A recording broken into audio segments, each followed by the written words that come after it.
Bueno, arrancamos. Se Vale. escucha, se ve bien, ¿no? ¿Todo? Y 10 puntos. Sí, se Bueno, escucha todo bien. genial. ¿Yo puedo pasar de diapositiva o la pasás vos, Fer? Decime y paso yo. Dale, listo. Bueno, vamos a presentar la resolución de un proyecto de seguridad contra incendio para un edificio de oficinas y locales comerciales. ¿Pasá?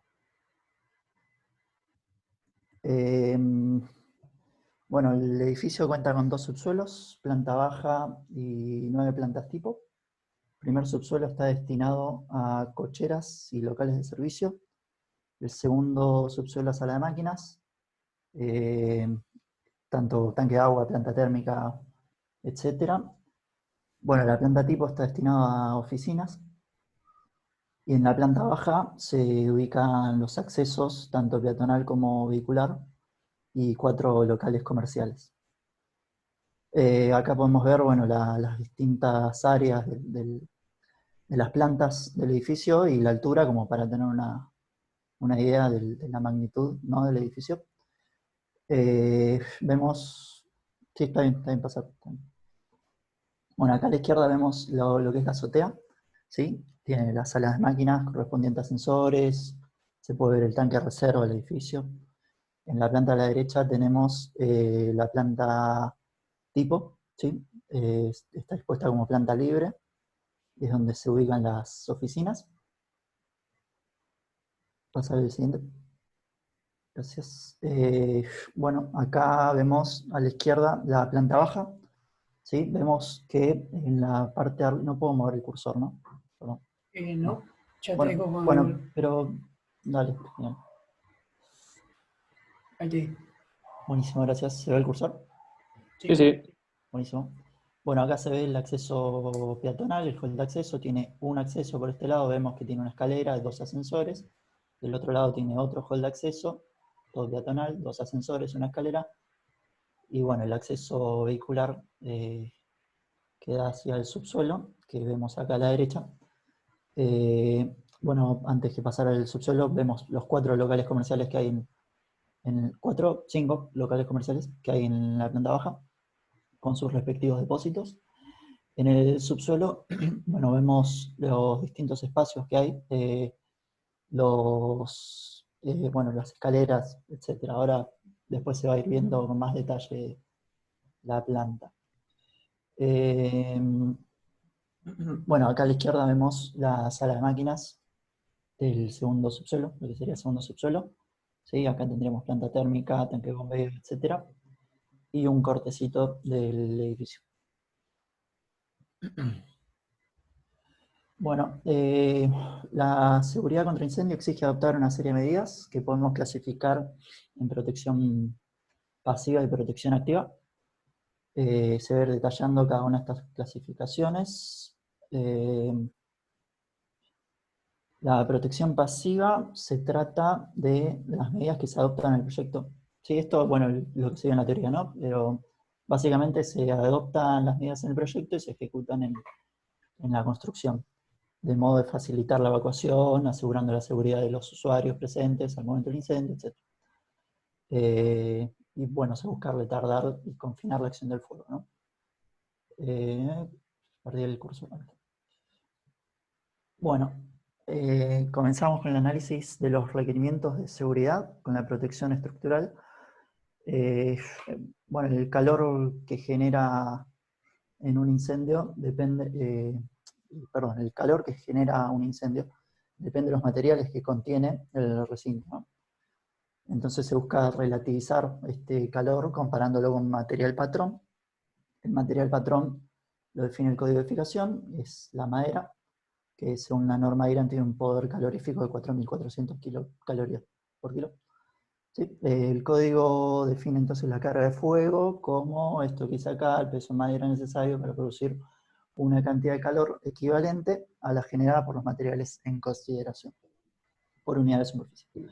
Entonces vemos que en la tabla que está en el código, esto es el código viejo, podemos ver que los distintos locales que hay en este edificio, los principales son oficina, garage y local comercial, podemos ver las cargas de fuego correspondientes en esta tablita.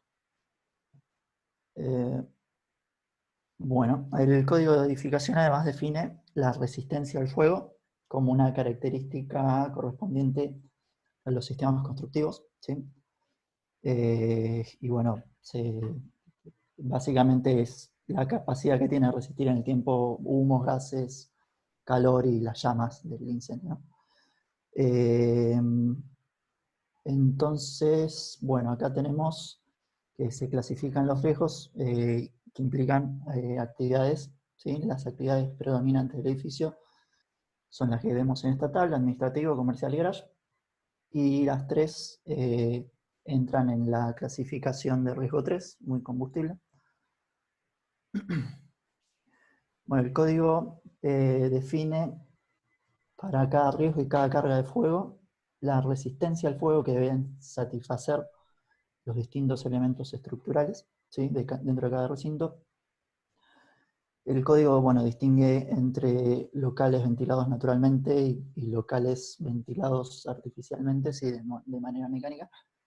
Dentro de lo que es, acá vemos la tabla para locales ventilados naturalmente. Los locales dentro de nuestro proyecto que cumplen esta condición son los locales comerciales y, ¿cómo es? Las oficinas.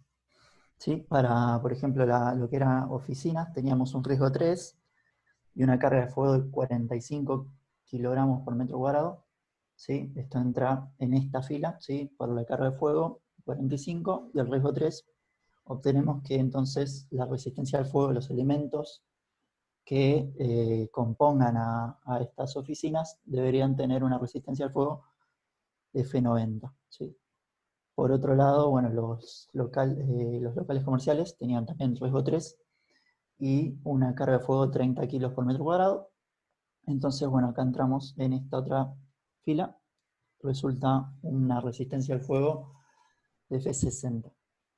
Bueno, cabe mencionar, ¿no?, que el número que acompaña la F, la letra F, es el tiempo en minutos durante el cual el elemento se considera en estado de servicio, ¿no? Paso a la otra, estoy perdiendo el cursor bastante. Ahí va. No, me fui, perdón, ahí va. Bueno, esta otra tabla corresponde a locales ventilados mecánicamente, ¿sí? En este caso, en nuestro proyecto, corresponde a lo que son los garages, el garage, que tenía una carga de fuego de 12,5 kilogramos por metro cuadrado, riesgo 3, entonces obtenemos una resistencia al fuego necesaria de F60. ¿Se escucha todo bien? ¿Se ve todo bien, no? Sí. Cualquier cosa. Una consulta. Todo Sí, sí. perfecto. Bueno, ¿hay Una consultas? consulta. De la tabla anterior donde decía NP, ¿qué significaba el NP? ¿Dónde? ¿NP? No posee. No posee requerimientos. No permitido es. No permitido, perdón. Sí. Ok.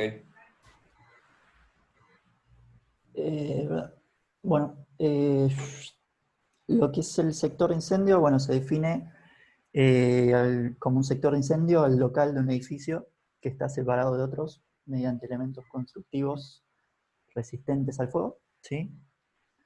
Que es capaz de confinar o excluir el incendio para evitar o retardar su propagación. Entre los elementos constructivos delimitadores, el proyecto cuenta con mampostería de ladrillos comunes de 15 centímetros, mampostería de ladrillos comunes de 24, tabiques y vigas y losas de hormigón armado de 10 centímetros. En este caso, bueno, esto, si no me equivoco, está dentro de la norma IRAM, ¿sí? Pero se especificó dentro del mismo código, no estoy seguro de esto, perdón. Pero bueno, estos tres elementos clasifican con una resistencia al fuego de 120, por lo que los requerimientos del proyecto, que eran F60 y F90, no me acuerdo en qué caso respectivamente, esos requerimientos están satisfechos. Por otro lado, bueno, tenemos que el código exige que las puertas que sean destinadas a proteger las circulaciones de escape tengan una resistencia al fuego mayor o igual a F60. Las mismas, bueno, deben abrir en el sentido de la evacuación y deben contar con un dispositivo de apertura antipánico. Ahí va. Bueno, vías de evacuación. Estas vías permiten la evacuación desde cualquier punto de un edificio hasta un lugar seguro. ¿Sí? Básicamente consta de 3 tramos. El primero, que es horizontal en la planta del incendio, se realiza a través de pasillos y corredores. Un segundo tramo de circulación, que sería el vertical, a través de escaleras, que deben estar protegidas, ¿no? Como vamos a ver. Y bueno, el tercero horizontal, que conduce a espacios abiertos con acceso al exterior o lugares que sean considerados como seguros. Para conocer el ancho necesario en pasillo o corredor, es necesario conocer la cantidad de gente que va a evacuar por él. Para esto, el código se define, porque esto no estaba definido por el código, sino por un decreto, si no me equivoco. Se define el factor de ocupación como el número de ocupantes por superficie de piso. Depende, bueno, del uso de cada local. En el caso de edificios de escritorios y oficinas, como es el nuestro, este factor de ocupación es de 8 metros cuadrados por persona, es decir, hay una persona cada 8 metros cuadrados. Entonces, bueno, se procede a calcular el área a evacuar. En este caso, bueno, esta es el área de la planta tipo, ¿sí? 42 por 18, nos da este área. Y bueno, calculamos lo que es la unidad de ancho de salida, que es el número adimensional n, que se calcula como este área a evacuar sobre 100 por el factor de ocupación. En este caso nos da 1 y la normativa nos dice que para n menor o igual a 2 se exige un ancho de salida de 1,1, ¿no? 1,10 m. Bueno, podemos calcular además la cantidad de personas que evacúan de cada planta como el área sobre el factor de ocupación, ¿no? Este número, recuérdenlo, lo vamos a ver más adelante. Bueno, vías de evacuación, caja de escaleras. Entonces ahora procedemos a calcular el área que requiere destinarse para una escalera de emergencia, ¿sí? El código de explicación exige que la distancia máxima a una caja de escalera desde todo punto de un piso debe ser de máximo 40 metros, ¿sí? En este proyecto se superan los 40 metros, entonces lo que se hace es disponer de 2 escaleras independientes. Entonces, bueno, se asume que la mitad de las personas se evacúan por cada escalera, ¿sí? Con esa premisa, entonces, habiendo calculado antes la cantidad de personas, que eran 95, ¿sí? Deberíamos calcular o dimensionar estas escaleras para que circulen o evacúen 48 personas, que bueno, sería la mitad de 95. Entonces, bueno, se asume que al momento de evacuar se sitúan 4 personas por metro cuadrado. Entonces, calculando la cantidad de personas que evacúan sobre 4 personas por metro cuadrado, nos da un área necesaria de la escalera de 12 metros cuadrados. Una consulta. Sí, Las 4 personas por metro cuadrado, ese valor, ¿de dónde lo sacaron? si no me equivoco, está en el reglamento. No estoy completamente O seguro. sea, no fue un valor asumido por ustedes, sino que fue un valor que salía del No, no, no. reglamento. No. De Está bien. hecho, bueno, sí, no voy a entrar. Pero sí, está en el reglamento. Bueno,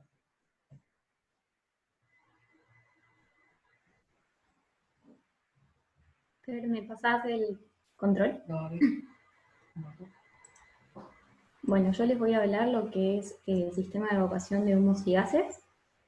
El edificio en sí cuenta con 2 sistemas. En pisos altos se usa el sistema COBE y en pisos bajos se hace ventilación mecánica. ¿Qué pasa? ¿Por qué pasa al otro lado?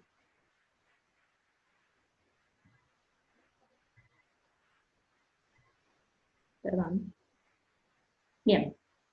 Bueno, como bien saben, el conducto COBE, el sistema COBE, se compone por una cañería de extracción de humos y gases, una cañería o un conducto de inyección y un conducto conductor, y un conducto colector, perdón.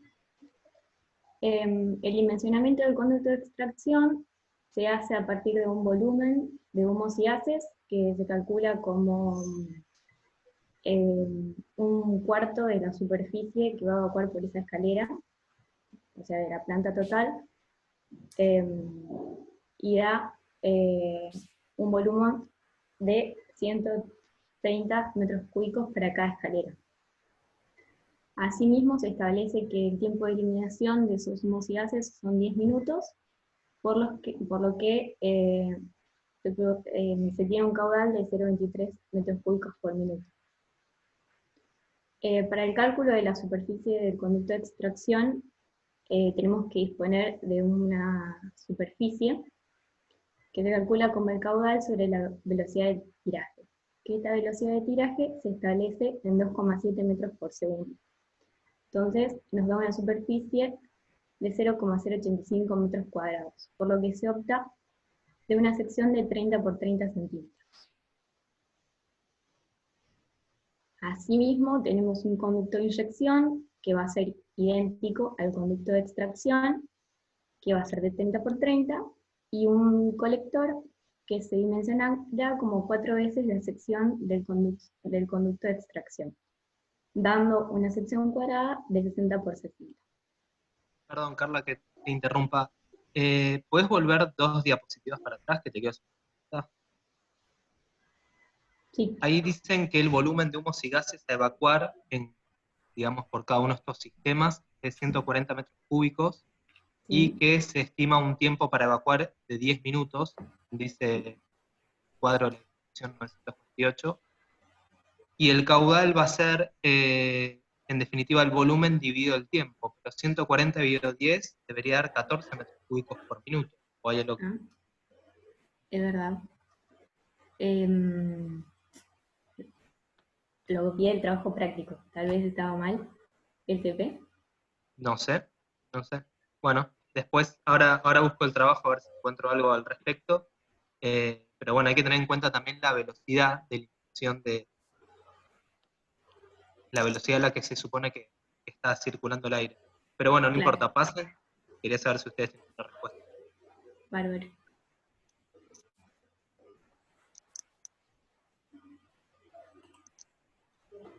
Bien, bueno. Este es un sector de la planta tipo donde se ve la caja de escaleras y el palier protegido.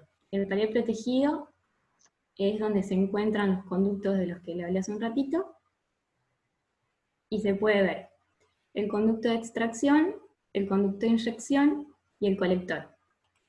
Entonces, ¿cómo funciona esto?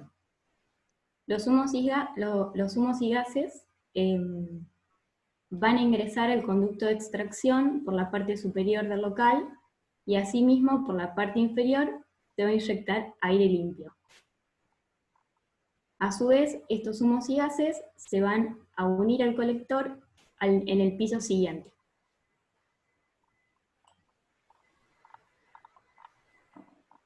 Bueno, como dijimos, en lo que es la parte del garage y segundo subsuelo, la ventilación va a ser mecánica.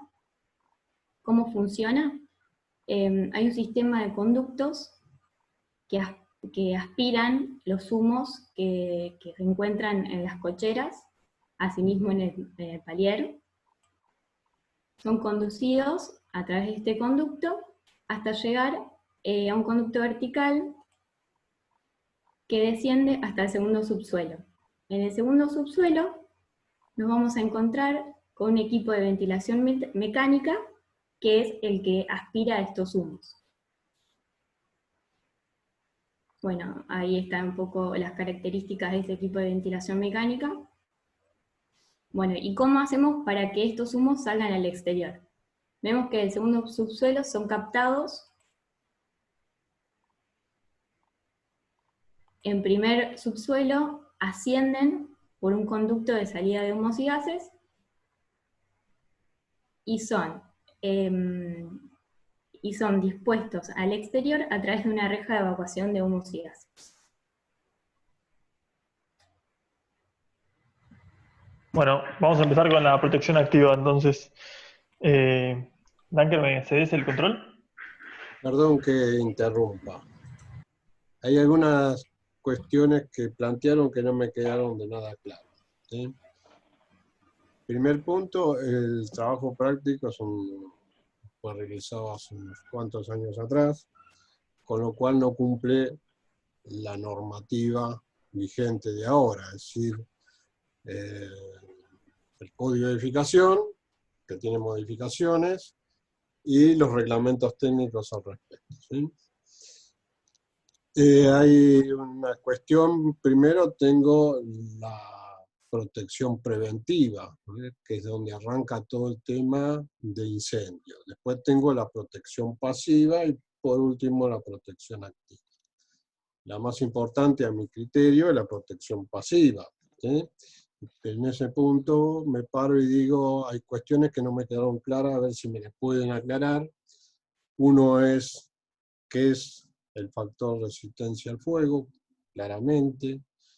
¿Qué es sector de incendio? ¿Qué es el sector seguro? Si dentro del tema de protección pasiva, hay que establecer la vía de escape. No me quedó claro cuál es la vía de escape del edificio, que nosotros como profesionales es lo que tenemos que apuntar y mirar. Me gustaría que definan un poquito, que aclaren eso, si no, yo lo aclaro un poquito más. ¿Mm? Como es, perdón, para responder a esto, más adelante vamos a tratar puntos de la nueva normativa, entonces ahí esto que estabas consultando creo que se va a aclarar. Si vemos que en esa instancia todavía no quedó aclarado, tal vez si tenemos tu participación por el No, principio, creo que al final va a quedar claro, porque esto que decías va a quedar bien definido según la nueva normativa. no, como arrancaron con protección activa, digo, bueno, pasaron pasiva. Está bien, esperemos a terminar. Disculpen. No, por favor. Perdón, y aprovecho también antes de que arranque si Matías o Pedro a hablar, busqué en el trabajo práctico esta observación que les hice respecto al caudal que tenía que ser evacuado por el sistema COBE, y es una cuestión de unidades, eran 140 metros cúbicos en 10 minutos, por lo cual el caudal a evacuar son 14 metros cúbicos por minuto o 0,23 metros cúbicos por segundo. Era eso. Era eso lo que se trataba. Y sí, Raúl, ahora ellos van a hacer una diferenciación de qué pasó con el código nuevo. Sepan, y esto es para el resto de los alumnos, recuerden y tengan presente que el año pasado, ya se les había comentado, pero que el año pasado en la Ciudad de Buenos Aires salió un nuevo código de edificación donde las normativas de protección contra incendios se modificaron. Entonces, este trabajo práctico hay partes que las cumple y partes que no las cumple. Los chicos van a estar contando más adelante qué es lo que no se cumple. Por ahora, todo lo que están explicando ellos corresponde al código de edificación anterior. Están explicando cómo se hizo el trabajo práctico con la normativa anterior. Y respecto a lo que decías, Raúl, del sector de incendio, yo no recuerdo, chicos, si van a mostrar después también en un plano, vean, esto es un sector de incendio, esto es el medio de evacuación, pero estaría bueno, obviamente, que en algún momento lo hagan si es que no lo teníamos pensado. No hay Más problema en adelante que... hago un comentario sobre el sector Ok. de incendio. Dale, perfecto, los dejo Ok. entonces. Bueno, entonces, como bien dijo el ingeniero, empieza la parte de la protección activa, que es cuando el fuego ya comenzó, a ver qué podemos hacer para mitigarlo. Entonces, tenemos un uso de oficinas que están en los pisos que no son planta baja ni subsuelo, que hay garage, donde vamos a tener oficinas, pared de acceso, baños, comedor, todos confirmados en el mismo sector, que van a estar abastecidos por hidrantes, que se abastecen con agua de un tanque mixto y matafuegos. Las plantas décima y novena van a tener un sistema que se llama abastecido a partir de un equipo hidroneumático, y la tarea de este equipo es brindar presión a los equipos para que puedan mitigar el fuego, dado que como están en pisos muy altos, tienen poca carga hidráulica. Y luego tenemos en los comercios matafuegos, una exigencia de matafuegos, y en las cocheras vamos a tener matafuegos, baldes de arena y un sistema de rociadores, también llamado sprinklers, que es abastecido por un sistema jockey que ahora les vamos a explicar cómo funciona. Además, en la sala de máquinas vamos a tener otros matafuegos distintos, que son el tipo BC, que ya también les vamos a comentar. Entonces, Principalmente, ¿cómo inicia el sistema activo? Con un sistema de detección. La idea de esto es detectar los humos o sea, automáticamente, un automatismo que detecta humos y avisa que empezó un incendio, o una central automática, o sea, manual, donde uno presiona un botón y se dispara la alarma de incendio. ¿Cómo está compuesta en una imagen esto para entenderlo?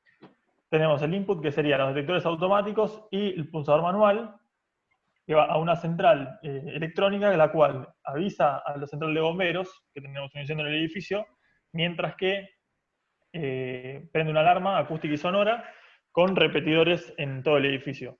Y además se cortan los sistemas eléctricos y se acondiciona todo el edificio como para que se prepare la evacuación. Acá tenemos las distintas etapas de un fuego, ¿no? Inicialmente tenemos el sistema, de la parte de la combustión, tenemos los humos, y este es el momento en el cual el automatismo detecta, mediante un emisor de luz y unas técnicas de refracción de luz, el sensor detecta que tenemos un humo y que va a compensar una combustión, entonces se activa el automatismo que le mencionamos anteriormente para no llegar hasta la etapa final, si no se sigue en mi mouse, que sería la temperatura extrema, que es lo que no queremos llegar, porque si no se prende fuego el edificio. Entonces, para empezar el sistema de supresión de fuego, según el código de edificación, tiene que haber en comercios y en garage una boca de impulsión, y en los niveles de subsuelos tiene que haber bocas de impulsión para que los bomberos puedan acceder con sus mangueras, y se exige una boca de ataque de 25 centímetros de diámetro cada 65 metros cuadrados. ¿Qué dice la norma anterior acerca de los matafuegos? Tenemos dos tipos de matafuegos, el ABC y el BC, y en función del uso de cada local es el tipo de matafuegos y la distancia entre matafuegos y cantidad que tenemos que tener.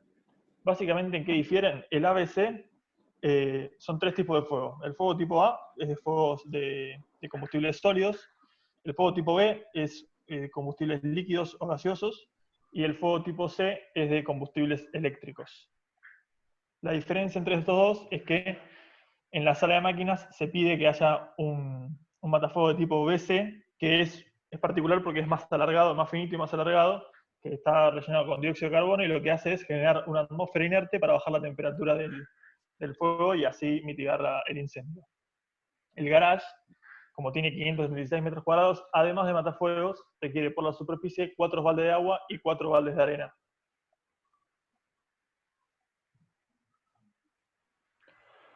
Acá tenemos una imagen del plano donde pueden ver cómo está la boca de ataque con el diámetro de 25 centímetros, un local comercial, y acá donde dice PQT, este sería el lugar donde se coloca el matafuegos dentro del local. Como el local tiene, las dimensiones son menores a la exigencia de la norma, con un solo matafuegos será suficiente. Bueno, ahora vamos a explicar qué son los sprinkles. Básicamente, los sprinkles son el típico sistema de rociadores que se ve en un subsuelo de un edificio, el cual es accionado en el momento de que la alarma de detección de humos detecta que hay un incendio. Estos son abastecidos por una reserva de agua ubicada en el segundo subsuelo, que tiene un sistema que se llama especial, que se llama jockey, y ahora vamos a ver cómo funciona. Los rociadores son del tipo spray y es con una cañería húmeda presurizada. Acá podemos ver un corte del edificio y está esto que yo le comentaba, ¿no? Acá este es el sistema jockey en cuestión, que está compuesto por 3 bombas, una de presión y 2 de caudal, un amortiguador de 200 litros, que después les voy a explicar para qué funciona, para qué sirve, y la conexión con la cañería de los sprinkles, que va al subsuelo y está arriba, en general está arriba de más o menos cada un auto. La dimensión de la separación está impuesta por la norma, y ahora les voy a comentar la separación que está adoptada. La distribución del garage de un área general con 9,3 metros cuadrados, hay una separación máxima entre rociadores de 3,6 metros, por el tema del riesgo ordinario. La distancia de rociador a la pared no debe exceder la mitad de la distancia entre rociadores, y se adopta una distancia a la pared de 1,83 metros. Tiene que haber una conexión directa de AISA de 76 milímetros como mínimo, y se proyectará la cañería, la distribución de forma que cada ramal no alimente, esta medida no me acuerdo y no me deja ver el dispositivo, más de 4 sprinkles de 38 centímetros. Es 1,5 pulgadas. Bueno, vamos a explicar cómo funciona el sistema jockey. Tenemos 3 bombas, una de presión y 2 de caudal. 2 de caudal hay por si una falla al momento del incendio. Y la idea de la bomba de presión es mantener una presión uniforme en la cañería, que es un sistema cerrado, constante, para que al momento de accionarlo esto tenga buena presión y pueda apagar el incendio. Uno tendría a pensar que el sistema funcione, llega a una bomba a una presión determinada y después corte y no volvería a prender nunca más porque es un sistema cerrado. Pero estuvimos estudiando que como hay diferencia de temperatura en el subsuelo del edificio y las cañerías se pueden dilatar o contraer, puede ser que escuchemos que está funcionando la bomba y no es algo normal, sino que por un tema de dilatación térmica se prende la bomba del sistema jockey. Estas bombas tienen la bomba 1, que es la bomba de presión, una presión de 5 kg por centímetro cuadrado y un caudal de 5 metros cúbicos hora, y las otras 2 bombas, la presión de 4 kg por centímetro cuadrado y 20 metros cúbicos por hora de caudal.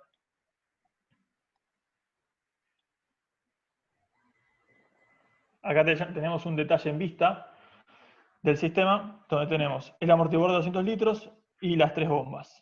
El amortiguador de 200 litros está por el tema del golpe de ariete, para que no se rompan las cañerías con un corte repentino de la presión, se dispone de este amortiguador. Además, tenemos un automatismo que mediante presostatos va indicando la presión que tiene el sistema en las cañerías, ¿no? El tanque amortiguador ya se los expliqué, y el tanque de reserva se dimensiona en función del riesgo de incendio del sector, y el área a cubrir por los rociadores. Bueno, sigue mi compañero Martín con las bocas de incendio. Una consulta. ¿Podés volver un par de diapositivas atrás donde hablabas sobre AISA, que estabas hablando de que 75 milímetros cuadrados de sección te exigía qué cosa de AISA? Que eso es lo que no pude llegar a entenderte.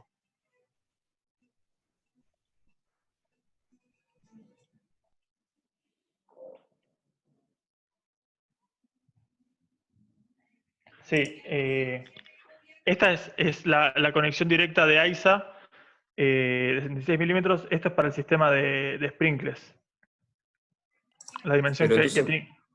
básicamente sería la conexión, tenemos un tanque de reserva en algún lado de la azotea, suponete, y Sí. con una cantidad de agua para eso. Después, en el caso de que se quede sin agua ese sistema, va a haber una conexión de AISA directamente para este sistema. ¿Es así? Esa es la conexión con la cual abastece el sistema, exactamente. Perdón, Matías, que interrumpa. Sí. Quiero hacer una aclaración. Ustedes lo habían nombrado al principio de las diapositivas cuando estaban nombrando cómo eran las reservas de incendio. Ustedes nombraron que hay un tanque de reserva mixto en la azotea, creo que ya lo nombraron, y un tanque de reserva exclusivo para incendio que está en el primer subsuelo o en el segundo subsuelo. Los sprinklers están alimentados por este tanque de reserva exclusivo que está en los subsuelos, ¿sí? Todo ese tanque es exclusivo para los sprinklers. No recuerdo específicamente si además este edificio tiene conexión de AISA, pero no tiene sentido de que haya una conexión de AISA si ya tenemos la conexión de reserva del tanque exclusivo para esto. Probablemente lo que está puesto ahí es simplemente algo que está sacado de la norma, que la norma vieja, el reglamento de edificación viejo, permitía que se haga una conexión para los sprinklers o para los hidrantes, si hay presión suficiente, directamente desde AISA. El nuevo reglamento ya no permite eso, por razones obvias, que es que AISA en realidad no puede asegurar que en todo momento haya una provisión y una presión de agua necesaria para el buen funcionamiento. Me parece que tiene más que ver con una normativa, una cuestión de nombrar la normativa de que se podía llegar a conectar, pero en este caso el edificio está conectado sin duda a un tanque de reserva exclusivo para los sprinklers y no creo que esté conectado también a AISA. Si ustedes chicos que tienen el plano pueden confirmar. ¿Y el tanque de reserva mixto entonces para qué se instalaba? Si tenía el tanque de reserva exclusivo para los sprinklers. Ahora Más lo va a explicar. adelante vamos a hacer el recorrido del agua y ahí Perdón. vas a poder ver. Dale. Bien. Está muy bien, igual las preguntas suman, chicos, anímense a preguntar, no tengan miedo, no estamos evaluando al grupo que expone por qué tanto sabe y cuánto puede responder las preguntas. De hecho, no los evaluamos, simplemente esta es una experiencia para ustedes y aprenden ustedes y aprenden compañeros. Así que no tengan miedo, no es que los mandan al muere y está perfecto que así se hace mucho más rica la. Bueno, buenas noches. Fer, ¿me pasás el Sí, mando? listo. Ahí vamos. Bueno, siguiendo con protección activa, yo voy a hablar de las bocas de incendio. Bueno, nuestro edificio, como es de 51 metros de altura, desde el nivel oficial, el viejo código de edificación establece que tiene que cumplir la condición E. Por esto proyectamos, o se proyectó en el trabajo práctico, un tanque elevado mixto para abastecer a todos los hidrantes, a excepción de los del 9º y 10º piso, que se abastecen con un equipo hidroneumático.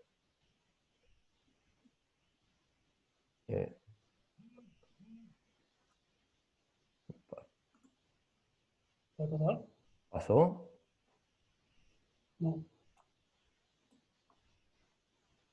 Ahí. Pasé como... Bueno, acá se puede ver una foto de las bocas de incendio con el hidrante y bueno, una manga de 15 metros de longitud. Bueno, para calcular la cantidad de bocas de incendio por piso, se establece, ¿sí? Se establece esta relación del perímetro en metros sobre 45. En nuestro caso, con 120 metros de perímetro, se requieren 3 bocas de incendio por piso. También se tiene que verificar, y se verifica que la distancia entre las bocas no sea mayor de 30 metros. Bueno, para dimensionar la capacidad del tanque de reserva contra incendio, el código establece lo siguiente, que en este caso a nosotros nos va a importar esta parte que, bueno, que la capacidad tiene que ser de 10 litros por metro cuadrado de superficie, o sea, del edificio total, con un mínimo de 10 metros cúbicos y un máximo de 40 metros cúbicos. Bueno, con nuestro edificio, que tiene 10 pisos, y bueno, y la superficie por planta, podemos sacar la superficie total del edificio, y como vemos, no es mayor a 10.000 metros cuadrados, entonces calculamos la reserva contra incendio como de 40 metros cúbicos, porque en realidad superaba esto, pero como el máximo es de 40, adoptamos 40. Bueno, después, calculando la reserva sanitaria, podemos sacar la capacidad total del tanque mixto, que nos da, en este caso, de 64, perdón, metros cúbicos. Bueno, para dimensionar las cañerías, hay 2 métodos. A nivel anteproyecto se usa una tabla de referencia, y a nivel proyecto se hace el cálculo hidráulico. En ambos casos se debe dimensionar primero las cañerías de los ramales de distribución y después las cañerías de alimentación. Bueno, este es el método de la tabla de referencia, que como podemos ver es el número de establecimientos fijos. A partir de este número nos da el diámetro. Este número sería el que adoptamos en la peor catástrofe, o sea, el uso simultáneo en caso de una catástrofe.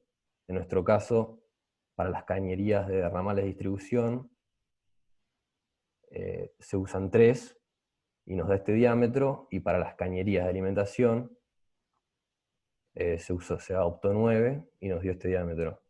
Después también, para la conexión a los bomberos, hay que colocar una boca de impulsión de 65 milímetros sobre la línea municipal.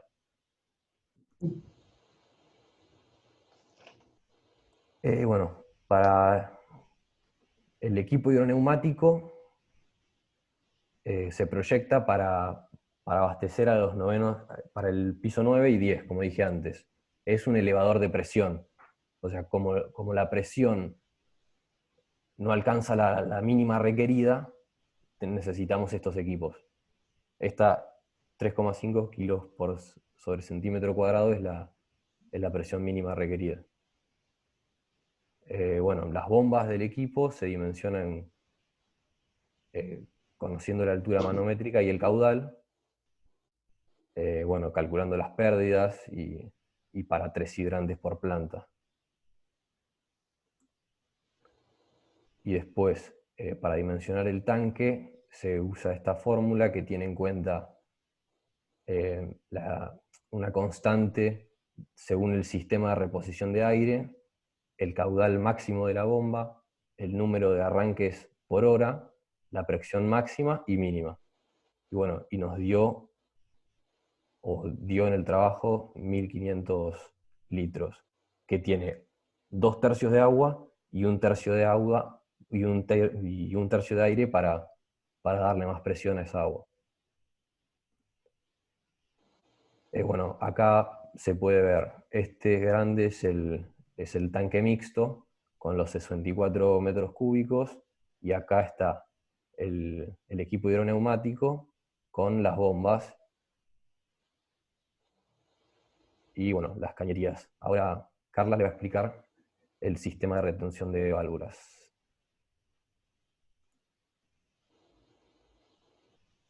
Bueno, entonces, ¿cómo se abastece de agua a los hidrantes, no?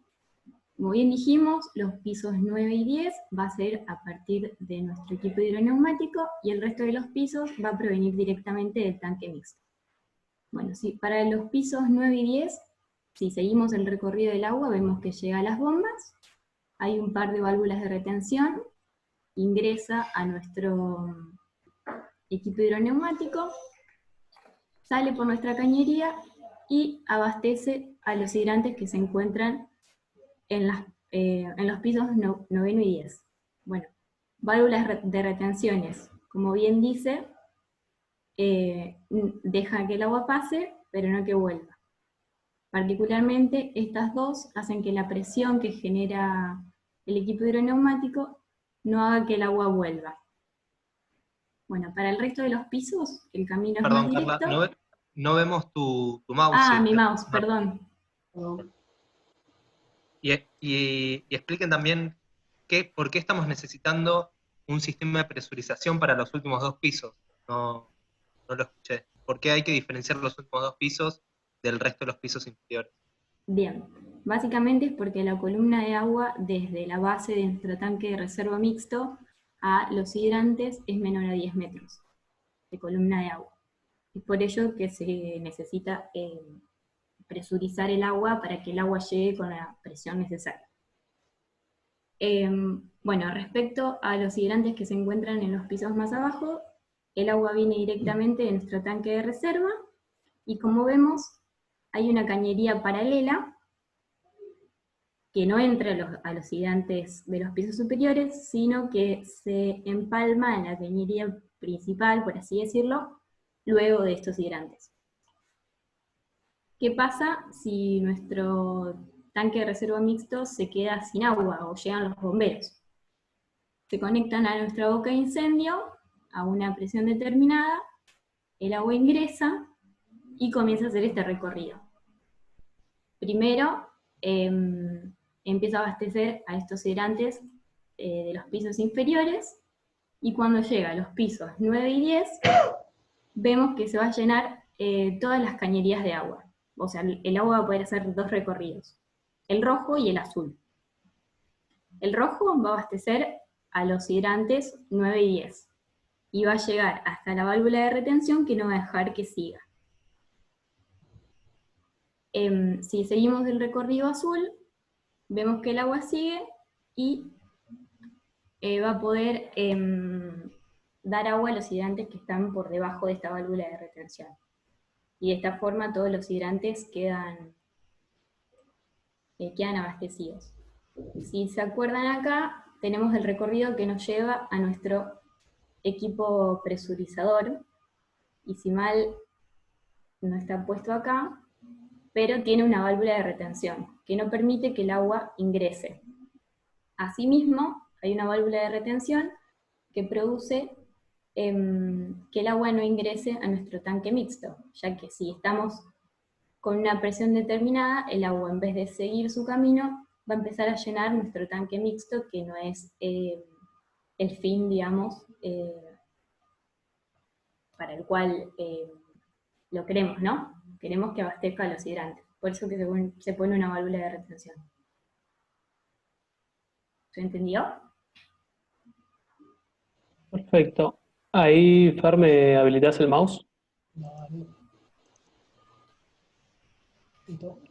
Bárbaro. Perfecto. Ahora vamos a hablar del nuevo código de edificación. Estuvimos investigando las cosas que iban cambiando y evaluamos distintos aspectos que cumplían y no cumplían dentro de este edificio.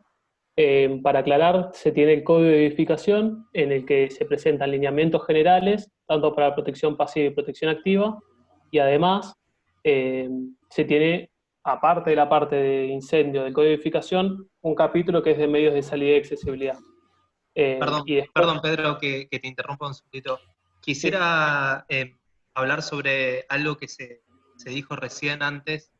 ¿Pueden volver unas diapositivas para atrás? Si hago una aclaración. ¿pones vos, Fer? Sí. Ahí está. Bien.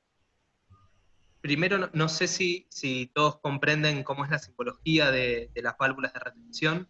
Las válvulas de retención están bien marcadas con la simbología verde, ahí como está en el mouse, y esa en particular tiene una forma de triángulo donde por la parte, digamos por la base del triángulo, el agua puede circular, pero si viene del otro sentido y se encuentra con el vértice del triángulo, que es más que una línea, en ese sentido no puede circular. ¿Está claro? No sé si lo habían visto en alguna otra materia.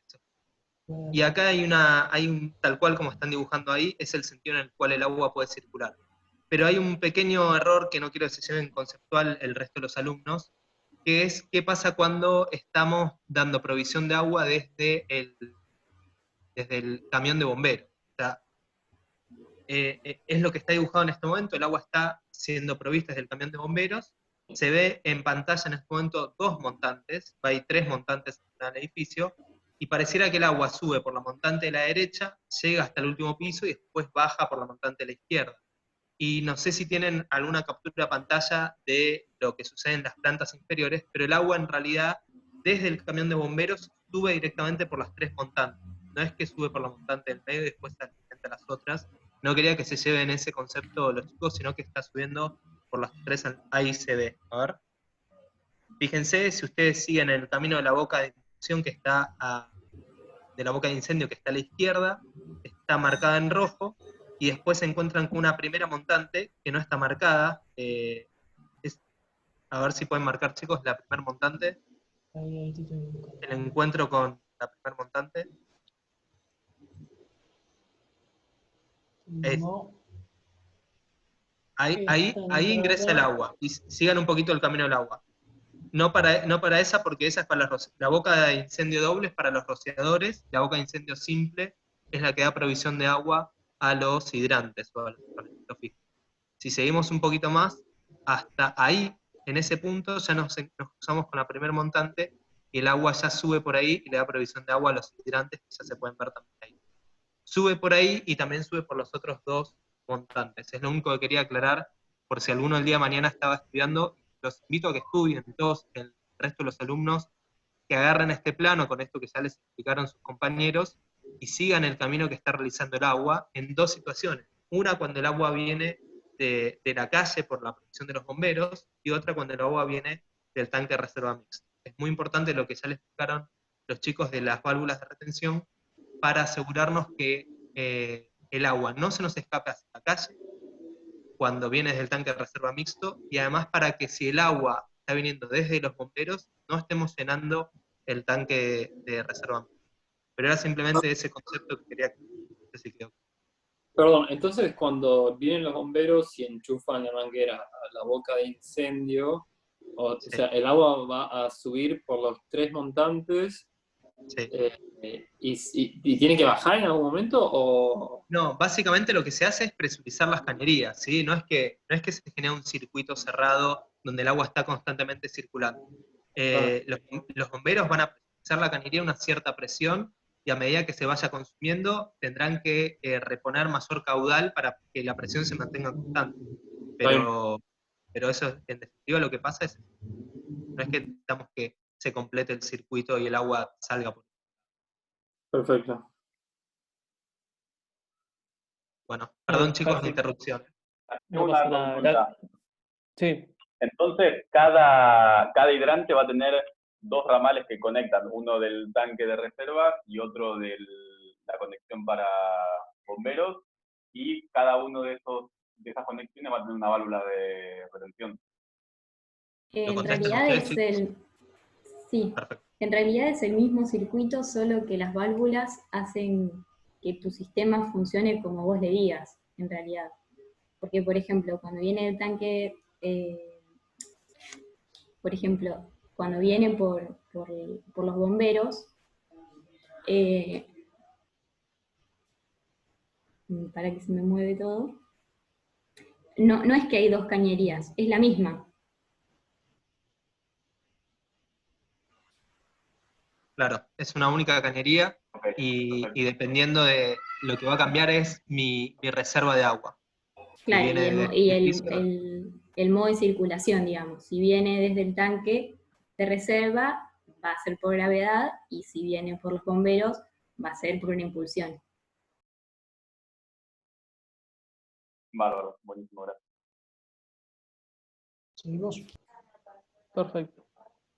Bueno, como estaba explicando, dentro del nuevo código de edificación tenemos los lineamientos generales, tenemos una parte que no es de incendio, pero que habla de los medios de evacuación y que eso vamos a referirnos también ahora, y aparte hay 3 reglamentos técnicos, que es un documento aparte del código de edificación, en donde se detallan las características de las instalaciones, tanto para protección pasiva, para protección activa, y esas condiciones que nosotros aplicamos en el edificio se terminan con otro reglamento técnico que te dice que, según las condiciones del edificio, ya sea el uso, la altura y otras variables, se define qué condiciones de protección activa y pasiva aplicar.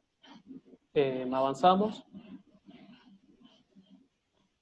Dentro de las condiciones generales, empezamos a notar cosas que cumplía, como por ejemplo que cuando el edificio tiene más de una salida, más de una calle, tiene que presentar acceso del edificio por ambas calles, y también que las puertas de la sala de máquinas tienen que abrir hacia el exterior y que tienen que ser doble contacto, y estas salas también están dotadas de extintor. Como vemos en las imágenes siguientes, tenemos en el ingreso al edificio 2 accesos. No sé si están viendo mi mouse, ¿se ve? Tenés que hacer clic, creo. A ver, Ahora sí. ¿ahí se ve? ¿O no? Sí, y ahí tenés control. Perfecto. Tenemos un acceso por esta calle y un acceso por la esquina que involucraría la otra calle. Y en la siguiente imagen vemos la sala de máquinas y la sala de medidores de electricidad y de gas, donde se marcan en rojo los extintores presentes y se pueden ver que las puertas de la sala de medidores abren hacia el exterior en el sentido de evacuación y suponemos que son doble contacto. También otra de las condiciones es que los sótanos, como explicaban antes, tienen que tener aberturas de ataque, que son los lugares por donde los bomberos van a romper esa sección del suelo o de la losa, donde van a poder pasar la manguera para poder ingresar con las mangueras y apagar el incendio. Y también se tiene que el acceso en los sótanos se tiene que dar por caja escalera independiente, es decir, discontinuada de la de los pisos superiores. En los siguientes planos vemos en este lado el primer subsuelo, como dijimos era de cocheras, y el segundo subsuelo, que es de sala de máquinas, y en rojo se marcan las distintas bocas de ataque presentes en la misma planta. Y a continuación se presenta la imagen de la caja de escaleras, que esto sería en la planta tipo, es decir, esto se repite los 10 pisos de planta tipo, y cuando llegamos a planta baja vemos como la posición de esta escalera está representada acá, y para acceder al sótano se usa otra caja de escaleras independiente y continua. Esto mismo pasa también en la otra caja de escaleras. Como vimos, nuestro edificio tiene dos, entonces de vuelta tenemos en planta tipo esta caja de escaleras, que como vemos en planta baja se tiene acá, y para acceder al sótano se tiene otra caja de escaleras independiente discontinua. Esto se hace que las personas al evacuar, para que las personas al evacuar no sigan yendo hacia abajo, sino que una vez que lleguen a planta baja puedan evacuar tranquilamente.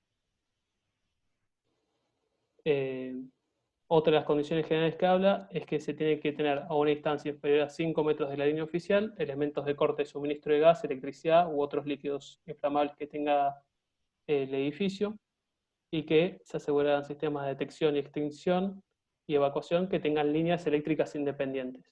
Con respecto al segundo punto, el TP no presenta ningún sistema eléctrico, no se grafica en los planos ningún sistema eléctrico independiente, por lo que asumimos que no está presente. Y con respecto a los cortes de suministros, vemos como en el acceso del edificio tenemos acá marcado el corte general de suministro de gas y en este lugar el corte general de suministro de electricidad.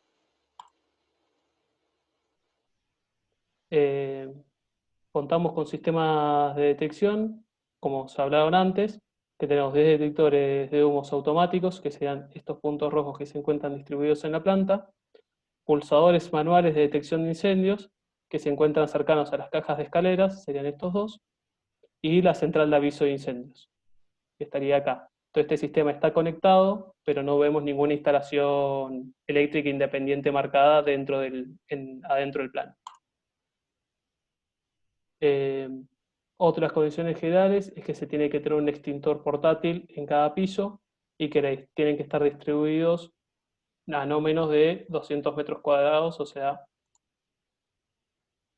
acá hicimos un resumen en donde se plantean las superficies de cada una de las plantas, la cantidad de extintores presentes en ellas, y como vemos, la cantidad de extintores por metro cuadrado, y la única planta que no verificaría esta condición sería la azotea, y los extintores presentes en la azotea nada más están en las salas de máquinas.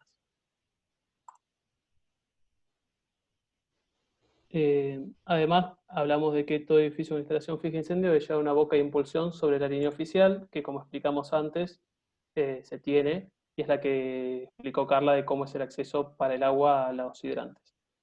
Continuamos con los medios de salida y evacuación.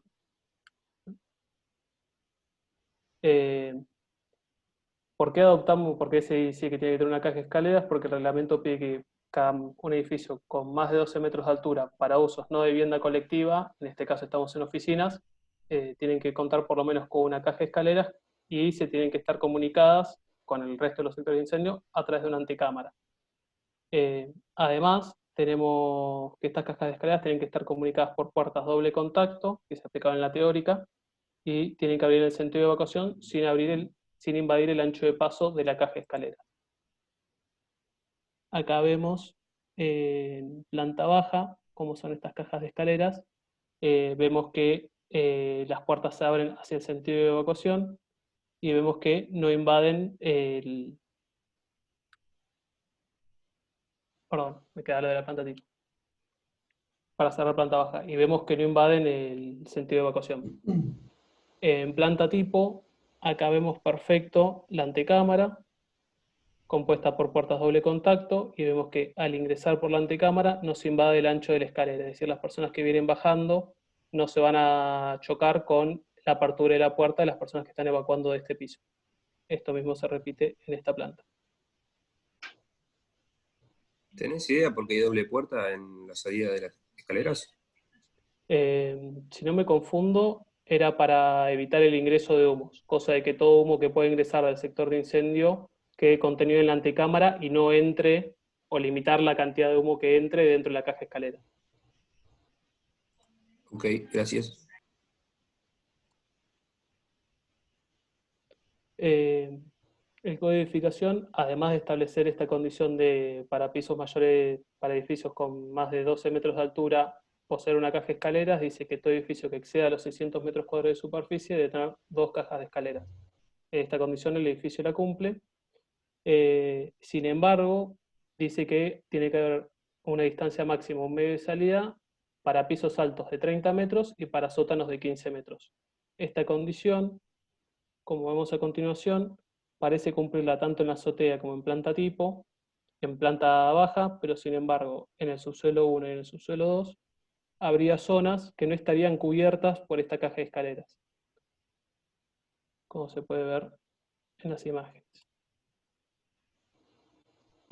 Por último, hablamos del ancho mínimo de las puertas. El reglamento establece que por puertas donde evacúen hasta 50 personas, el ancho mínimo es de 0,90 metros, y que para cuando tengas más personas, vas a adoptar 0,90 metros y 0,15 metros adicionales por cada 50 personas en exceso o en fracción. Esto nos da, acá realizamos un cálculo, el reglamento, el código de edificación establece un coeficiente de ocupación, donde nos dice la cantidad de metros cuadrados por persona, para el uso de servicios y actividades administrativas, oficinas, bancos y estudios. Hay zonas de oficinas, que es donde va a estar la gente propiamente dicho, y zonas generales, como puede ser la cocina, vestíbulos o zonas de uso público. Calculando estas superficies dentro de nuestra planta, se llegó a la conclusión de que por piso se tienen 141 personas. Teniendo 2 cajas de escaleras independientes, por cada caja de escaleras evacúan en promedio 71 personas, y según el cálculo anterior del ancho mínimo, tenemos 1,5 metros para esta evacuación. Cuando tenemos el acceso de la zona de oficinas en estos 2 lugares al palier protegido, notamos que hay una puerta de 1,25 m, lo cual cumpliría, pero la antecámara, que es la que da acceso a la caja de escaleras, no tiene 1,5 centímetros, entonces no estaría cumpliendo esta condición. Finalmente, habla de que en edificios que estén en esquina, la distancia mínima que tiene que tener la salida de vehículos tiene que ser de 3 metros desde el encuentro de las líneas municipales de esas 2 calles. Entonces, nosotros acá tenemos el acceso vehicular, que dista a una distancia de 18, justo me está tapando ahora la pantalla, 18,15 metros, por lo tanto cumpliría con esta condición. Bueno.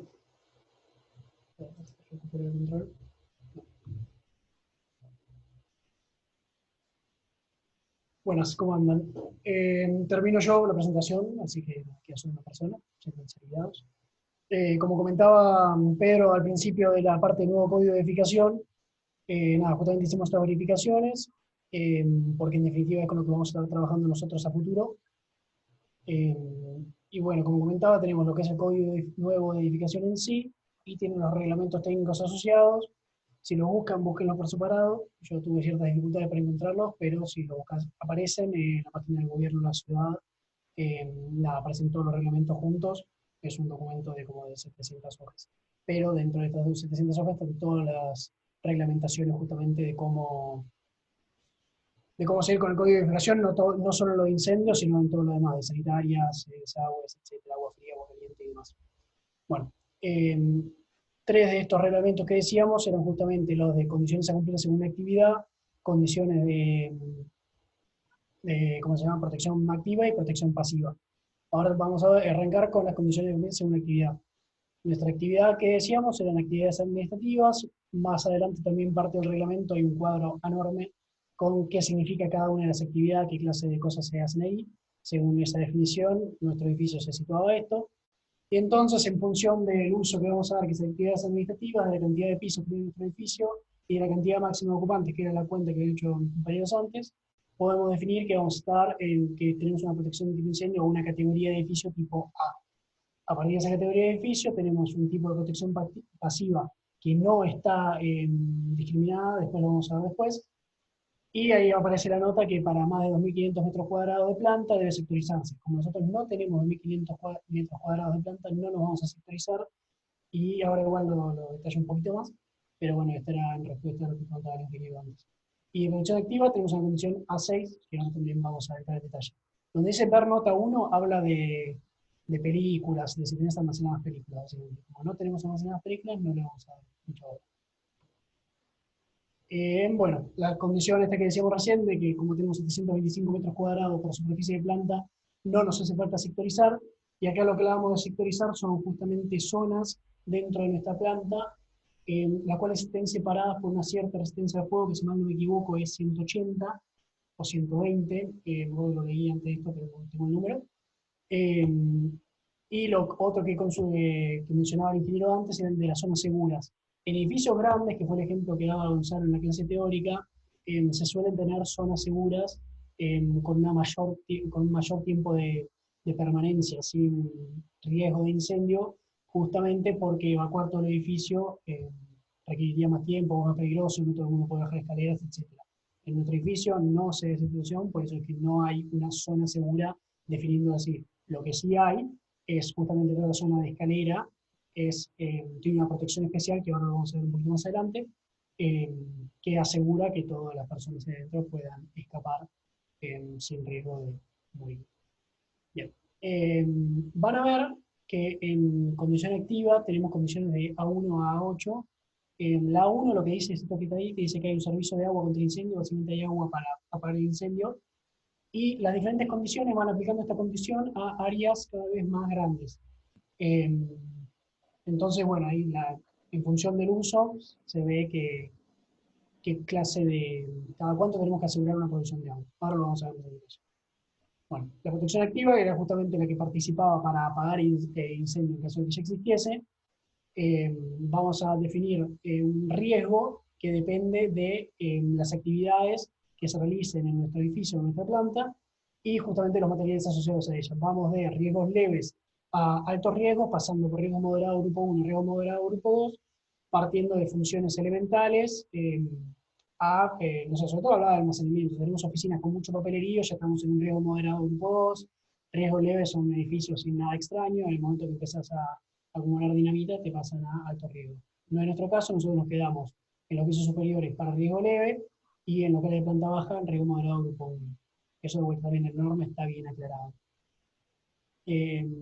Vamos a definir los parámetros hidráulicos de la instalación en contraste con lo que mencionaba antes Martín, justamente porque nada, nosotros vamos a estar trabajando un poco con esto.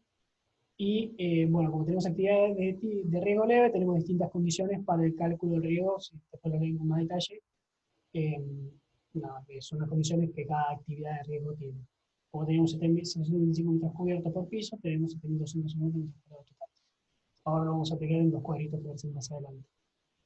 Bueno, como condición mínima nos van a pedir 400 litros por minuto de caudal, y que esto depende justamente del tipo de riesgo y de la superficie que estamos hablando, y asociado a esto, en este cuadro nos dan un tiempo necesario de provisión de ese caudal. Ahora también vamos a ver lo que comentaba, en contraste con lo que comentaba Martín del código viejo, vamos a ver la cantidad de bocas de incendio que se nos demanda que actúen en simultáneo para nuestras condiciones. Como nuestro edificio tenía, bueno, ahí lo marqué mal, no es entre los 1.500 y 5.000, sino que es entre 5.000 y 10.000 porque teníamos 7.200 metros cuadrados, o sea, ven mi mouse, en vez de ser esto, es esto, pero ven que también tiene para 400 litros por minuto, y el tiempo requerido es de 30 minutos. Como tenemos 30 minutos a este caudal, vamos a tener solamente para el sistema de hidrantes 24 metros cúbicos o 24.000 litros de provisión necesaria para acudir a esa demanda. Bueno, acá lo que les comentaba antes, la cantidad de bocas de incendios, hay otro cuadrito más adelante en las condiciones activas que me dice que necesito 2 bocas de incendio, 2 de ellas, 2 bocas de incendio, cada una con 200 litros por minuto, que se consigue con lo que decíamos en el cuadrito anterior. No hice el ejercicio de ver si cada una de estas cosas verificaba con la cantidad de bocas de incendio que hay, sospecho que sí, sería interesante revisarlo, pero como una parte de nuestro alcance no fue hecho. Bueno, y la otra protección activa que teníamos era la de rociadores, y tenemos otro cuadrito similar, que justamente, pero en vez de bocas de incendio, dice bocas de incendio equivalentes, y nos da la misma información. Entonces, con este cuadrito y con el anterior, decíamos que teníamos cada uno de 24 metros cúbicos, que el total es de 48 metros cúbicos. Esto, perdón, hago simplemente la agregación, que este cálculo fue levemente distinto al que habíamos hecho con el código anterior, para que lo tengan en cuenta. Bien. La cantidad de bombas de incendio coincide, que era lo que describía Matías antes. Tenemos 2 bombas de provisión de presión, justamente por si una falla. Bien, código de edificación viejo. Bueno, similar, parecido, pero no lo mismo, a lo que comentaba Martín antes, que los hidrantes, según su alcance, según su diámetro, perdón, tienen condiciones de 25 y 20 metros que deben cubrir. Ahí están los radios señalados en función de una planta tipo de hasta dónde llegan los hidrantes que tenemos. Y de manera rápida lo menciono nomás, hay otro cuadrito distinto al que vimos antes, también parecido, pero distinto al que vimos antes, de como para una ingeniería básica, la cantidad de hidrante que tengamos, calcular el diámetro de alimentación a esos hidrantes. Yendo a este otro reglamento técnico de prescripción pasiva, vamos a tener definidos los riesgos con la letra P de pasivo más un número.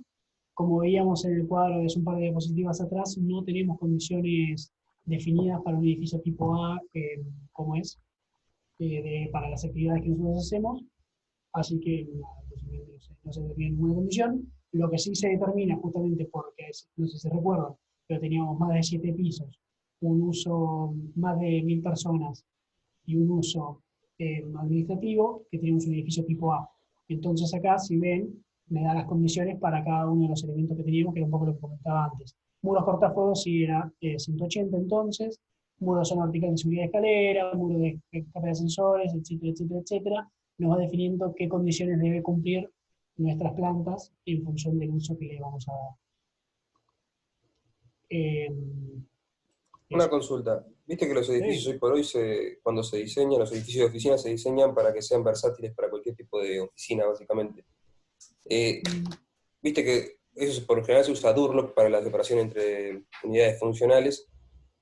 Cuando vos estás considerando el diseño de una planta tipo, en este caso, entiendo que los muros cortafuego y todo eso tiene que ser de mampostería o de hormigón, en el caso dependiendo de cómo sea. En la condición donde tenés muros de Durlock o algún tipo de pared que sea removible, ¿influye en algo en el cálculo o en las condiciones de seguridad que implementa? Hablando medio sin saber, porque no tengo tanta experiencia, pero me imagino que se debe tener en cuenta a la hora de mencionar un edificio, decir, che, lo quiero ser flexible, tengo que cumplir con estas condiciones, habrá que tener alguna consideración. Después tengo entendido que incluso paredes premoldeadas o hechas así más portátiles, si querés llamarlas, como el Durlock, no sé si una placa de Durlock te será suficiente, pero tengo entendido que hay paneles más resistentes al fuego en una construcción, no te diría que tradicional, pero un poquito avanzada, una construcción un poco más industrializada. Después, lo que sí se hace cuando se hacen relevamientos de edificios existentes con estas condiciones, nada, sí se releva qué clase de material tenés para definir qué resistencia al fuego tiene. Eso, cada material tiene su resistencia al fuego y cada conjunto de materiales también tiene su resistencia al fuego. No sé si respondo lo que preguntabas. Perdón, Fernando. Sí, coincido con lo que dice Fernando.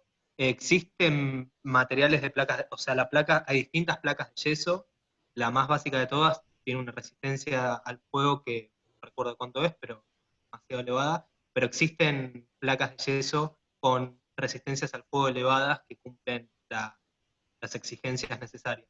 Sin embargo, en este caso en particular, este edificio, como no superaba creo que eran 2.500 metros cuadrados por cada planta, se podía considerar la planta entera como sector de incendio.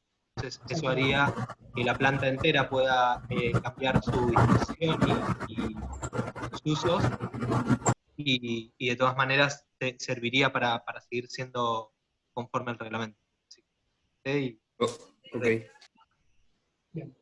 Bueno, siguiendo otra comparación que hacíamos con el código anterior, era esta de los medios de salida por escalera. Nada, que si leen esto detenidamente pueden ver que hay una metodología de cálculo para saber cuánto espacio necesitamos en planta por escalera. Tenemos 141 personas por planta, que es lo que había calculado Pedro antes, que es 71 personas por escalera, y que tenemos una libreta de 17,75 metros cuadrados. Esta condición no se cumple, como pueden ver en las proyecciones de estas áreas de nuestro edificio. Si recuerdan, para el cálculo con el código viejo eran 12 metros cuadrados. Sí, metros cuadrados. Sí, muy bien.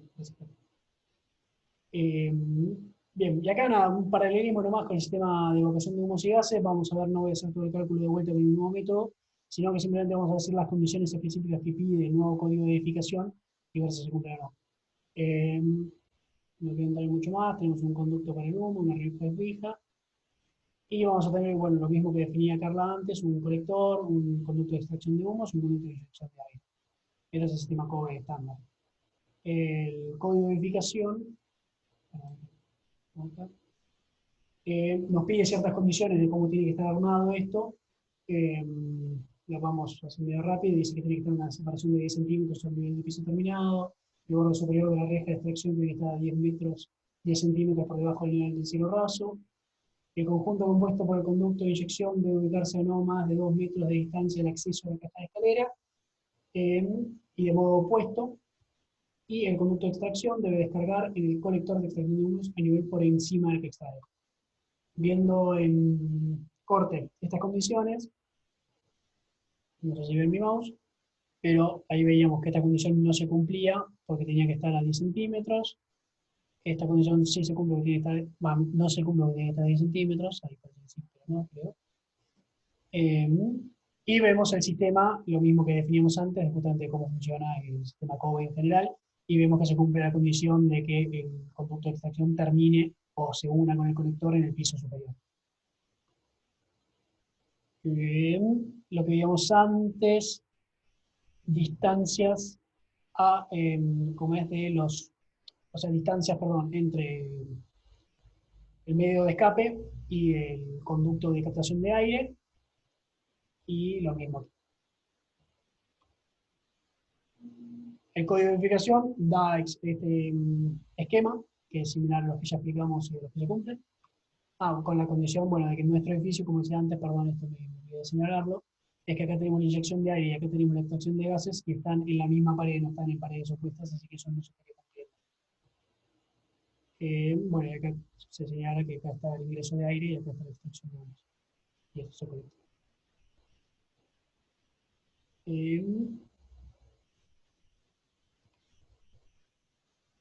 Nada más condiciones del sistema COBE.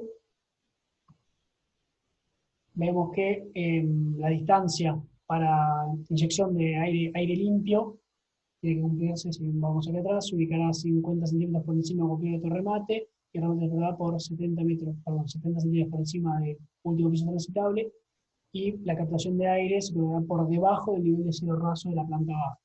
Esto es lo que vemos en la primera condición, y esto es lo que veíamos en la segunda condición, que el remate fuese a la distancia señalada. Y creo que acá termina. No tengo muchas gracias, tenía ganas de agregarlo, pero me equivoqué. Pero muchas gracias a ustedes. Así que terminamos acá. No sé si tienen alguna consulta. Bueno, o si tenía que agregar algo que lo hayamos explicado. Gonzalo, Raúl, creo que vos... No, antes en algún momento Raúl había planteado esto de cuáles eran los medios de escape y salida, pero bueno, ya hablaron por lo menos de la parte vertical y el último tramo. Entiendo que el primer tramo del medio de escape, la primera parte horizontal, es directamente el acceso desde el palier protegido a la caja de escaleras, que tiene comunicación directa con la planta, ¿es así? bueno, Todas las oficinas déjame tienen hacer salida primero. algún comentario y una pequeña síntesis. La exposición bastante buena. El tema no es sencillo, pero yo siempre digo lo mismo, pretendo que uno comprenda lo básico de cada una de las instalaciones, los conceptos básicos, y en función de eso lo demás va saliendo. ¿Sí? Veo que hicieron un estudio bastante importante, interesante, del nuevo código de edificación. Eso es una punto importante, pero en el contexto de incendio, para que tengan una idea, fue cambiando, va cambiando, y algo se hizo. Creo que lo único que se rescatable dentro del código de edificación nuevo es el tema de incendios. ¿Sí? Las modificaciones de incendios fueron importantes y aproximaron a dar una solución. No está totalmente terminada, pero yo creo que mejoraron muchísimo ese aspecto. Los demás aspectos, tengo mis serias críticas en lo técnico, pero bueno, comentario aparte. Lo primero que quiero aclarar y rescatar, que es una buena exposición, algunos nerviosos, es normal y nos pasa a nosotros, a pesar de que haber dado varios años, sobre todo yo, varios años, a veces encuentro nervioso y expongo con ese nervio. Pero fue buena la exposición. Pero quiero rescatar algo importante respecto de incendio. Tiene tres tipos de protecciones, es decir, la preventiva que hace a todo lo constructivo del edificio, instalación eléctrica, en buen estado. Si cuando yo voy a ver un edificio, tengo que mirar eso como primera, es un riesgo de incendio. Los riesgos de incendio, el primero es un riesgo eléctrico, si los incendios en general es por cigarrillo, riesgo eléctrico, ¿sí? Después tenemos la protección pasiva, que para mí es la más importante de todas. Es decir, lo demás queda por fuera si yo no garantizo la protección pasiva. Entonces, el primer concepto, el primer comentario que hago, y hay un error en lo que ustedes desarrollaron, y ahora les voy a explicar cuál es la exposición, digamos, lo que es el sector de incendio. Arranquemos por sector de incendio. Es a donde se puede producir incendio y, digamos, dentro del concepto básico yo lo tengo que contener ahí. ¿Qué quiere decir? Fuego, humo, gases, todo voy a tratar de contenerlo entre esas paredes, cielo raso y piso, ¿sí? El sector de incendio, cuando hablan de superficie, de azotea, no es la azotea. Si yo la azotea, ¿qué incendio puedo tener en una azotea? Lo tengo en una sala de máquinas. La sala de máquinas sí es un sector de incendio, mido la superficie y ahí pongo los matafuego o el elemento que sea necesario, ¿sí? Ese es el primer punto. Definido el sector de incendio, se define o lo contiene con un elemento que es FR, ¿es? El factor de resistencia al fuego. El factor de resistencia al fuego es mediante ensayo, lo determino de acuerdo al riesgo que tengo ahí adentro, de que no es lo mismo tener bancos de un aula que tener combustible almacenado, ¿sí? Entonces, distintos tipos de riesgo, y en función de eso, mi resistencia de las puertas. Por eso me dice, señor, usted tiene determinada actividad, su superficie, en este caso era 2.500 metros, o si tiene combustible, lo reduzco a 500 o a 200 o lo que sea, ¿sí? Pero además tengo que separar las actividades posibles dentro de ese sector de incendio que hacen a provocar un incendio. ¿Qué quiere decir? Tengo combustible almacenado y alguien suelta con un autógeno. Entonces tengo que, independientemente de lo que me está diciendo la normativa, sectorizar ese riesgo, o sea, encapsularlo, ¿sí? Eso hace al sector de incendio.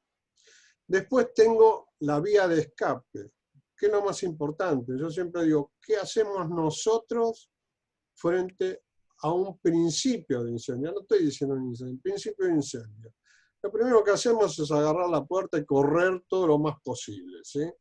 Entonces, dentro de ese sector de incendio, tengo que conservar distancia.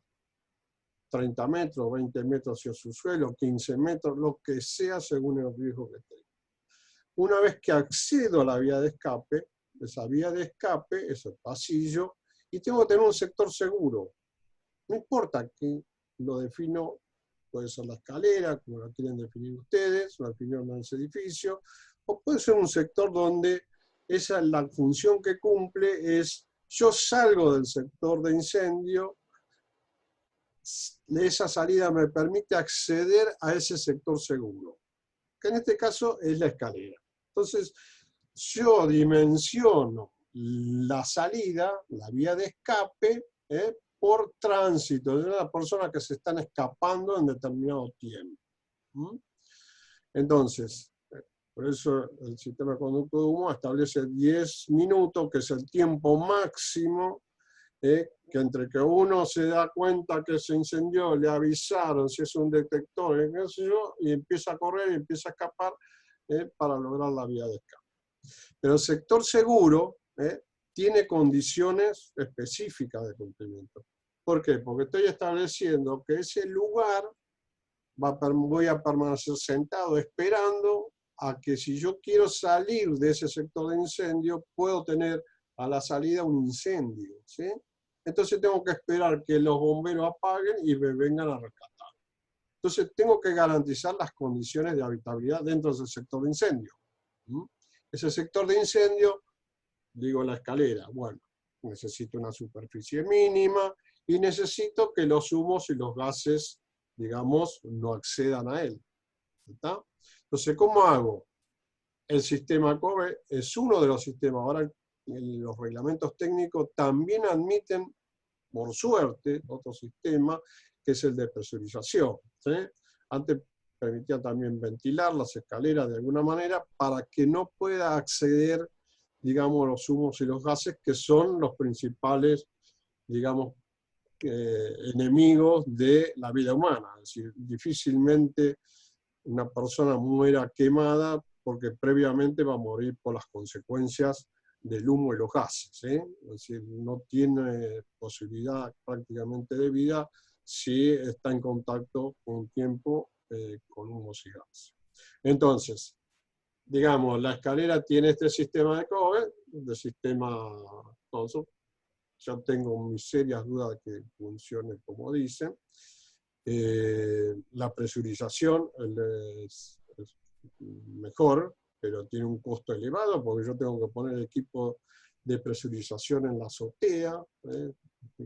Hay medida, incluso el reglamento lo establece, y hay otras formas también de evitar, de lograr ese edificio seguro. Y el tercer paso es la salida, llegar al lugar de escape y de estar en un lugar seguro. Así que esas son las condiciones pasivas. Por supuesto, yo siempre digo que ese pasillo, esa escalera, esto es como un túnel, ¿sí? Un túnel donde yo tengo que estar seguro. Ese túnel tiene que estar iluminado, identificado, claramente para que la persona pueda escapar. Eso se llama protección y seguridad de incendios, ¿sí? Eso es lo fundamental. Lo que sigue es la protección activa. Protección activa, ¿qué está diciendo? Tengo sistemas fijos, sistemas automáticos, matafuegos, hidrantes de fijo, pero hoy, antes, esos sistemas eran para que lo use cualquier persona, ¿sí? O sea, yo quisiera que alguno de ustedes, frente a un riesgo de incendio, un foco mínimo chico, agarren un matafuego y lo apaguen, ¿sí? Sin tener conocimiento, aunque le digan saco la horquilla esa y aprieto. Entonces, hoy por hoy el paradigma de esta protección activa es que la utilización, sobre todo en edificios públicos, que la utilización del matafuego, hidrante, tiene que tener en la persona una preparación, ¿sí? Y las presiones que tiene en los hidrantes no son manejables prácticamente por una sola persona, sino que tiene que haber por lo menos 2 personas para manejar una manguera, poder proyectar y apagar ese incendio. Por otro lado están los sistemas automáticos, ¿sí? Lo que se mejoró sustancialmente es los requerimientos de agua. Van a ver que tanto los sistemas de hidrantes como de cosas están requiriendo que eso lo expresaron ustedes muy bien en el estudio, en el análisis que hicieron, las diferencias de caudales que necesitamos, ¿sí? Por otro lado, hablaron de una bomba jockey. Digamos, hoy por hoy ustedes tienen la tecnología un poquito más avanzada. Van a ver que tienen bombas directamente tipo verticales que tienen la capacidad de funcionar en función de los requerimientos, ya sea de hidrantes o de rociadores. En realidad, ese pulmón que se pone, ese hidroneumático, como se llama, es para un poco cavitación, un poco para recuperar si hay una pequeña pérdida. Era un poco la aplicación de eso. Hoy directamente o pongo dos bombas y una más chica que la jockey, que la función es, digamos, recuperar esas pequeñas pérdidas que puede tener el sistema. ¿Sí? Entonces, esta cuestión, digamos, cambió un poco la tecnología. Hoy por hoy van a ver ustedes que los sistemas, tanto de hidrantes como de cosas, están en forma presurizada. Tengo un tanque en el subsuelo, no pongo el agua que necesita incendio en el último piso, sino que va con un sistema de bomba de presurización. Incluso la misma bomba sirve para los rociadores o los hidrantes. ¿Sí? Después, ustedes van a ver que en forma indirecta, la reglamentación le está pidiendo a ustedes que el tanque de incendio mixto tiene sus días contados y no es un sistema que garantice, digamos, el funcionamiento.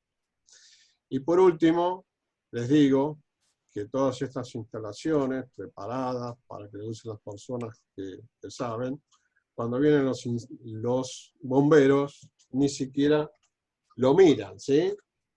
Estoy mirando a ver si me olvidé de algo. No. Si tienen alguna duda, consulte. Vuelvo a decir que la exposición estuvo buena, porque hablaron de lo viejo y plantearon lo nuevo. Así que simplemente lo que hago es aclarar un poquito más el tema, para que, ¿no? Pero ustedes fueron bastante claros en la exposición. Bueno. Tengo una consulta. Sí. Cuando uno presenta un plano municipal para hacer un edificio, entiendo que se hace en los planos de estructura, de arquitectura, pero no sé si en Capital Federal te exigen también esto de la instalación antiincendio. ¿Es así o no? ¿Te piden qué? La instalación, un plano de instalaciones de incendio. Bueno, depende del tipo de edificio, te piden un plano único y está el tema de instalación contra incendio, instalación eléctrica, pero cuando vos te haces la obra tenés que presentarlo. ¿Sí? Claro, por eso, pero entonces es una exigencia del municipio eso, en Capital Federal, por ejemplo. ¿De lo que estoy hablando? Sí. El código de edificación y los reglamentos técnicos rigen en la Ciudad Autónoma de Buenos Aires. ¿Sí? Van a ver que esto se va a trasladar a las distintas provincias, más o menos. ¿Sí? Igual la problemática de incendio en las distintas provincias es un tanto distinta. ¿Sí? La construcción de edificios, salvo en las ciudades de población similar a la Ciudad de Buenos Aires, es un poco distinto. También los recursos, que es algo que también le faltó explayarse, pero si yo tengo dentro del edificio que construir hoy, me están pidiendo que haga aleros o que las ventanas estén en distintas formas, eso le faltó desarrollar a ustedes, los requerimientos, digamos, para que el fuego de un piso no pase al otro piso. ¿Sí? Y por último, hay una ley, la 5920, del sistema de autoprotección, que depende del tipo de edificio, de los requerimientos del cuerpo de bomberos, cercanía del cuerpo de bomberos, que esté en el edificio un grupo de bomberos a los efectos de, digamos, la contingencia que pueda suceder. Eso lo ven, si podemos hacer la visita al edificio Torre Madero, lo van a ver todos los requisitos y todos los requerimientos adicionales a lo que pide el Código de Edificación. Es decir, no se limiten solamente a lo que dice el código. Por eso yo le estoy diciendo algunas apreciaciones conceptuales para que ustedes las apliquen. ¿Por qué? Porque el código me dice 10 metros cúbicos de agua y resulta que yo tengo que valorar si esos 10 metros cúbicos son mínimos o voy a requerir, por el riesgo que tengo, algo adicional. Piense que la normativa de los reglamentos técnicos fueron cambiadas 2 veces y fue modificado este caudal, este volumen, los caudales y los volúmenes de requerimiento de incendio. Entonces, si yo me rijo por la normativa antigua, pongo un caudal y un requerimiento de agua, una presión, que no es consistente con lo de hoy. Si yo me regía con los reglamentos, el primer reglamento técnico, el caudal era menor, los pedidos de presión eran menores, con lo cual estaba de protección. ¿Sí? Entonces, toda esta cuestión, por eso yo digo que el tema de incendio no es sencillo. Otro tema que ahora me vino a la cabeza, cuando hablamos de resistencia al fuego, no es que hablamos del ladrillo, ¿sí? Hablamos de todo un sistema. ¿Qué quiero decir con esto? Cuando yo hablo de la resistencia al fuego de una pared, estoy hablando del revoque, que ayuda, es decir, la resistencia a fuego, ¿qué es? Que en determinado tiempo me garantice o me asegure que la llama no pasa del otro lado, que la temperatura, que los humos tengan cierta continuidad. Por ahí los humos no son considerados. Cuando ustedes tienen una puerta doble contacto que tiene resistencia a fuego 30, los humos pasan. Entonces, estas son cuestiones que hay que tener en claro. Es decir, yo puedo mejorar la resistencia al fuego de una mampostería o de un elemento poniendo una placa, como dijeron, de yeso muerto, que es conocido como durlo. Bueno, me fui por las ramas, disculpen. ¿Alguna otra pregunta?